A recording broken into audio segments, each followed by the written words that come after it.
Hello बच्चों, let's read the question. Three particles, each of mass m gram, are situated at the vertices of equivalent triangle ABC of side per centimeter as shown in figure. The moment of inertia of system of line AX perpendicular to AB and in the line ABC in gram centimetre square will be.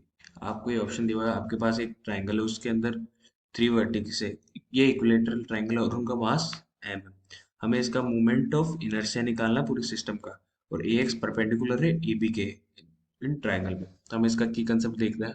हमें हमारे पास है equilateral triangle ABC given है, each of mass M ग्राम है। ये हमारा की concept हो गया। अब इसका एक्सप्लेनेशन देखते हैं। Perpendicular distance of mass at A from axis, जो परपेंडिकुलर डिस्टेंस है ए की from axis, A X axis से, जो होगी R one equal 0। Same as it is B के लिए निकालेंगे। Perpendicular distance of mass at B from axis A X, वो होगी टू 1/2। जो परपेंडिकुलर डिस्टेंस होगी बी की फ्रॉम एक्सिस से, जिसको हम R2 से रिप्रेजेंट करेंगे, वो हो जाएगी L/2। और perpendicular distance distance of mass eight C from axis A x, जिसको हम R3 से रिप्रेजेंट कर रहे हैं, वो 1 हो जाएगी।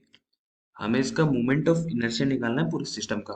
तो moment of inertia of the system, moment of inertia को आई से रिप्रेजेंट करते हैं। अब हमारे पास 3 पॉइंट्स है, इसलिए तो मोमेंट ऑफ इनर्शिया 1 के लिए, मोमेंट ऑफ इनर्शिया 2 के लिए और मोमेंट ऑफ इनर्शिया 3 के लिए।